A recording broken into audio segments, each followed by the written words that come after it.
Hello everyone, Anita here and welcome to week 6 of the 52 weeks illustration challenge. And the theme for this week was printing.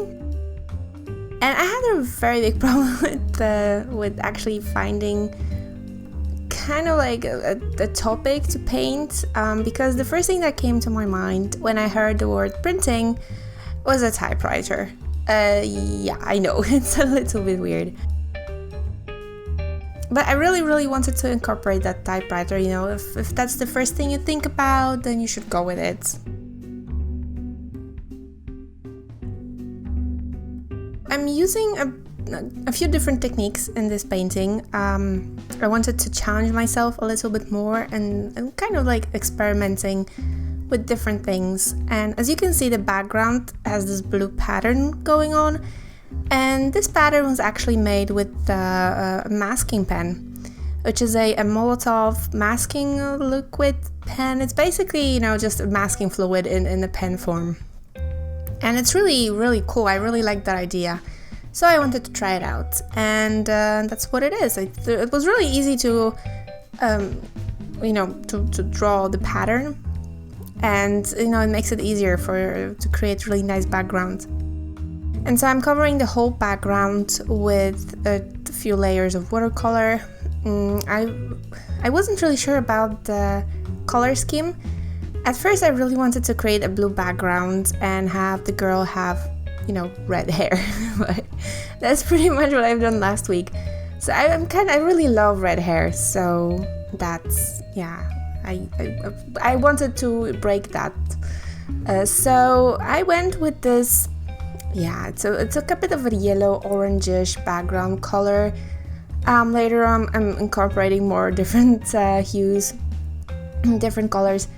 And I really wanted to have a nice kind of like a watercolor feel to it, because of course it is watercolor, but just to have it not flat like I would normally do. And then I just let it dry and I went to the character. I was kind of really struggling with this painting really much. I didn't feel like painting to this theme at all. And that's part of the challenge. It will happen a lot. So I'm really happy that I pushed through it. Don't get me wrong, I really like the theme. It's just I wasn't really in the mood for drawing it and drawing anything related to it. So I've decided, you know, this is a good exercise. I'm going to try a few things I'm not trying very often. And so, as you can see, I drew hands. Yeah, I hate it. I absolutely hate it. I really don't like it. Not because just because they're hands. I don't like hands. But I felt that it kind of like, you know, went with the picture and I needed to do it. And also I drew a little corgi laying next to the girl, just because I don't draw animals very often. Lately at least, and I missed it, and I wanted to draw something I haven't drawn before, and I really like corgis lately, so I've been watching a lot of videos with corgi puppies, and they're really fun dogs. They're like the only dog I pretty much can think of that looks exactly the same as a puppy, and when it grows up it's crazy. So yeah, I'm kind of like adding for basic colors. I really wanted to go for this watercolor look, like typical watercolor look, not really the flat thing I did last week. It kind of failed in the end, but I still, you know, I had a lot of fun. And this time I've lined the whole drawing with watercolor pencil. I wanted to kind of experiment a little bit more with the no black line style. I don't know if I like it. So I'll think about it a little bit more, and I will talk a little bit more about it later. But for now, as you can see, I'm taking off the blue masking fluid. And I actually didn't plan on taking it off right now, but I was really curious how easy it would come off. And the thing is, it did not come off easily at all. I had to rub really hard on the paper, and that really threw me off because the idea was to cover the whole background with soft pastel and then take off the masking fluid and the masking, you know, liquid. And that was a problem because I'm really happy that I checked it beforehand. Because if I actually waited until the end, I would have made a huge mess with taking off this this masking liquid. So I'm going to experiment a little bit more with it. Maybe I put a little bit, too little of the I don't know. I shook it really well, so it's not because of that. It was just very thin. Of course, the idea, it has to go through the pen, so it has to be thinner than a normal masking fluid, but it was a little bit of a surprise. I'm not used to it at all. So now I'm adding just general flat washes as I usually do. I'm still thinking about what color scheme I want. I really didn't want to use the regular colors that I would normally use, and I wanted this to be really a funky picture, and it was kind of hard to decide on the colors because I wanted to have a lot of patterns going on, and the patterns, so that they don't clash too much, they have to be quite coordinated. So the one thing I've done here is that I repeated the colors through a few different items. So if here is a red pillow, the typewriter will also be red, just to kind of repeat the color. And I do that a lot through the whole painting process. And I'm also trying a little bit more watercolor shading. I don't do it that much lately, and I just wanted to do it again. So there's just a little bit more. Normally, at least recently, I do a lot of shading with Copics and with colored pencils. So, but it has this harsh kind of dark look, and I wanted really soft painting, very colorful, happy, and I felt like colors. So here I'm doing the same thing where I repeat the color. So the leggings the girl is wearing are violet purple, and I'm repeating the color in the pillows. And then I had this idea of making this one pattern which would have all the colors from all different parts, and I decided it to be this mattress that she's sitting on, the top mattress, because she's sitting on three different mattresses. And this idea I actually got from Pinterest. I often go to Pinterest for like interior design pictures and all kinds of different color coordinated, ideas, stuff like that. Pinterest is really a temple for that kind of pictures. And that was one of the images I found. There was like a children couch, I think, or children reading nook, and it had those like all sort of different pillows and mattresses. I really loved it. It kind of stuck in my head, and when I was drawing this picture, I remembered about that couch, so I drew it. at least something like it. I didn't really remember exact colors, and it was the idea of all those kind of different soft mattresses and pillows, and it was perfect for patterns. So printed patterns, printing patterns makes sense, right? I'm trying to make it work for me. So yeah, once again I'm repeating the color. One of the mattresses is green, the same as the girl's turtleneck, and I'm often, as you can see, I'm deepening the colors. I come back often once I put the one of the layer, the basic layer. I often come back once I see that it's too dull. I want it to be brighter, and it's just to make some items stand out from the background more than the others. If everything was in the same tone, it would become just a mass of the same color pretty much. So I always try to have at least one item, one person of just the topic of the painting to be in a bit of a darker color or lighter. Just the basic values, theory, stuff like that. And here, this was a lot of fun to paint, this moment here when I'm actually painting all those stripes.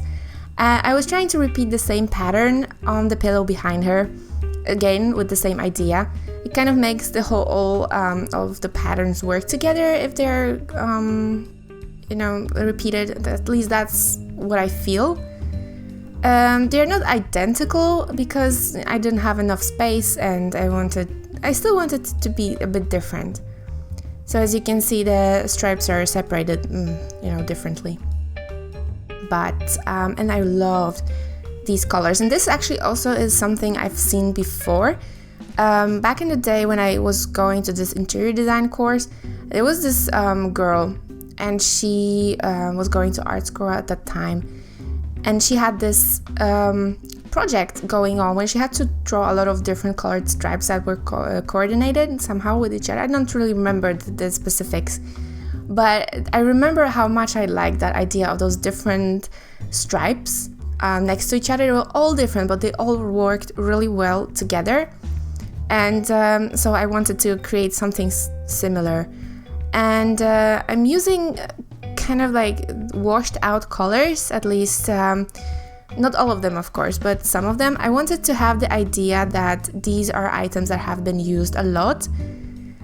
So later on, coming back with a gray to kind of wash it out even more, I kind of make it a little bit dirty.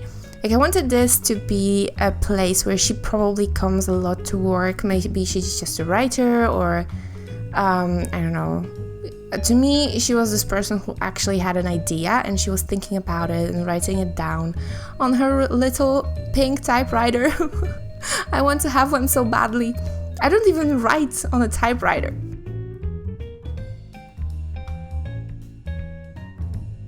Oh, excuse me, that was a really big cough. I'm having a cold. There's a plague going on in my house right now, so it's tough life to actually record right now. So back to the topic, I'm adding all kinds of different stripes.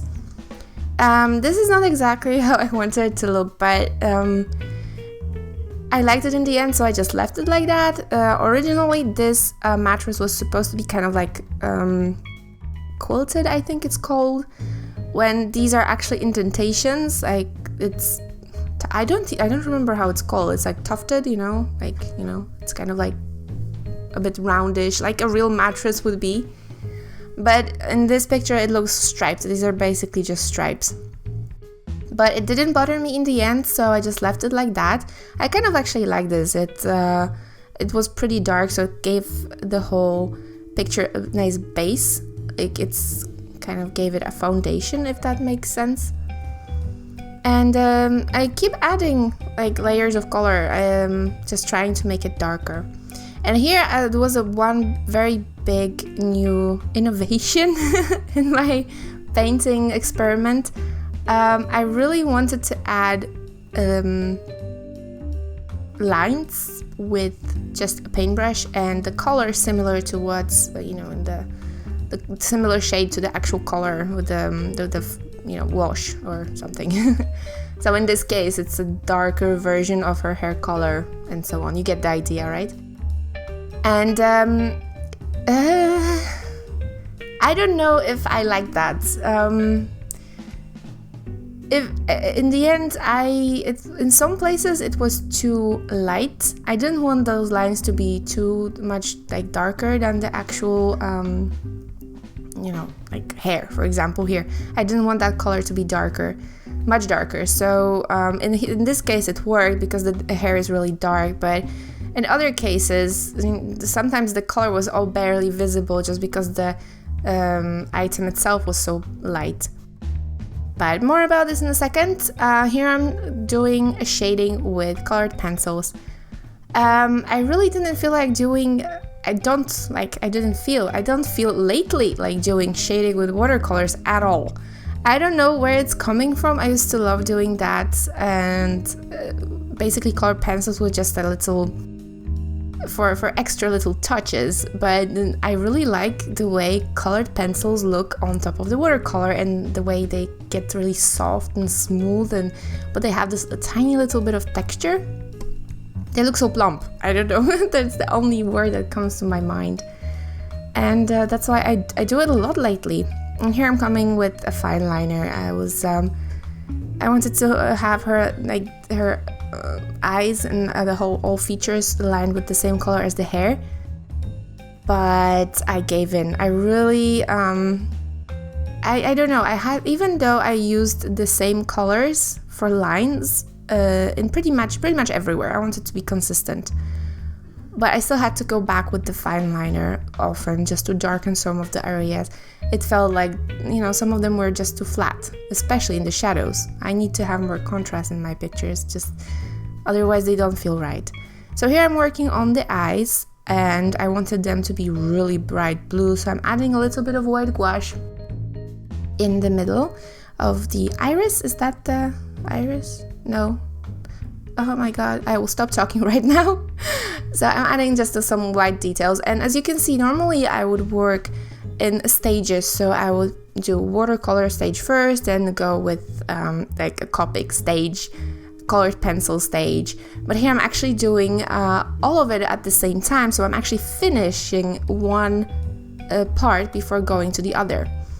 And I don't do it that often, but I kind of feel like it helps me create a more cohesive painting, if that makes sense. Like, I can see what more needs to be done. Like, I don't have to wait for the big reveal at the very end where I can't really do anything anymore.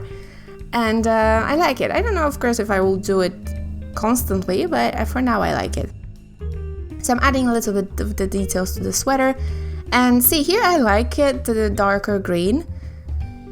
But still it looks very flat to me. And here I couldn't really decide on the proper yellow to add to the pillow, so I went with the brown, and it still seemed very flat. So I thought that perhaps it was because the green was so light, and I tried to add a little bit of shading with the darker green, but it wasn't that. So I'm still working on the whole, you know, lining experimentation.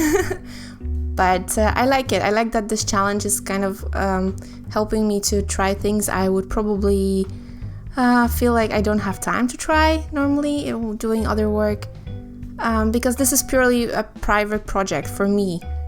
I have more control over what I'm doing, and I can make more decisions that I will try something here because I want to do it, and that creates more opportunities for experimentation. And yeah, so I'm adding, I really like that I'm starting to add more shading with watercolors. I haven't done this for such a long time, and I felt I really like it.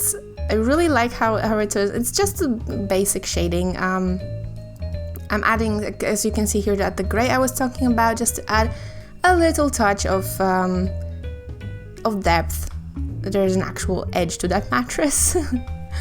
And I would die to have a mattress like that. It's so pretty. I really like the color, the washed out vintage feel to it. And on the left, as you can see, there is a little piece of blue that's kind of smudged, and that's because I tore the paper over there. I scrubbed so hard with the eraser that I actually tore the paper, and I was really angry. It's fine in the end, of course. I can always cover it, but it makes the life much harder because you still have to paint over it, and the paper soaks all the paint so much different once the top layer is broken. So it was hard. I blame the masking pen. So I'm adding lines with to the leggings, and this is something I really liked here. The purple lines, the purple color. The more I've added it, the more I liked it, and you will see later that I'm kind of adding more and more purple everywhere. And just because this is the color I don't really work with often, I really like purple, but just somehow whenever I paint, I gravitate towards those colors that are comfortable for me, like blues and oranges and browns. Is kind of like vintagey colors, I suppose, and because I really like that color combination, and I know it will work because I've done it before, and so I tend to go for it. But yeah, I really wanted to try something different, and as you can see here, I've already done all the line work in between shots because I was kind of struggling with what to do. So what I basically done, I took the darkest color possible that I could get away with for every item, and I just done it, and then I went over with some Copic to try to darken it, and in the end I would use the fine liner as well. That's why I'm a bit confused whether to use it again or not, to try something different. It's very hard to kind of break out of your comfort style and try to experiment. Like here, I'm coloring this Corgi in, and I was really struggling because in my head, this was a nice, cute little dog, and it was not drawn in the same style as the girl. And I tried really desperately to make it the same style. That's why I'm adding all the dark outlines, and I don't know, of course I messed up his, the center. It looks so it looks so bad, but I managed to fix it. It turned out well in the end. I'm not complaining at all, but I have a feeling that I have to revisit some of the basics again. I don't draw a lot of these things often, and I don't know, I kind of feel like I was pushing this one too hard. You know what you don't probably know, though you don't know what I mean. I don't even know how to explain it. It felt fake to me. It felt like it was something belonging to a different picture. And also, if you notice the full painting, this Corgi doesn't stand out at all. It's part of the background. It's good, but I don't know, I felt like you could have added so much more character to the picture, so I'm a little bit disappointed in myself. And here I cannot help myself. I love this part. I love adding a soft pastel, and I will probably be doing it a lot because it's so much fun to just rub it all over the painting and see how it changes so quickly. And here's the biggest dilemma. Because of the masking pen, I had so many white spaces that they catch the pigment so much different than what I wanted it to look like. Here I messed up a little bit, and I fixed it with just a bit of eraser, the kneadable eraser. It's very soft, so I just tapped it on the place I kind of messed up with the soft pastel. It took away some of the powder, and I could even it out. So that's good. That's always good. And here I have chosen the wrong shade of purple, which made the whole thing look very dirty. And I was like, no, it looks so good, I don't want this. So in the end, I'm adding a darker shade of purple. But by this time, I was like, you know what, I just go with it. I love it, I'm loving this color, and I was like, it didn't come out the way I was picturing it. The background, especially here, because of the residue, the masking fluid was really hard to take off, and it's the streak there. It was just really, really sticky. So I was very disappointed. But I'm really happy with how the picture turned out. So I'm not really, these things happen. You have to get used to them, right? And here is the final piece. I've added some white details, much less than I would normally do. Yeah, if you want to see the full picture, it's up on my Facebook page and also by the 52 Weeks illustration group page. And yeah, I will see you next time. Thank you so much for watching. Bye!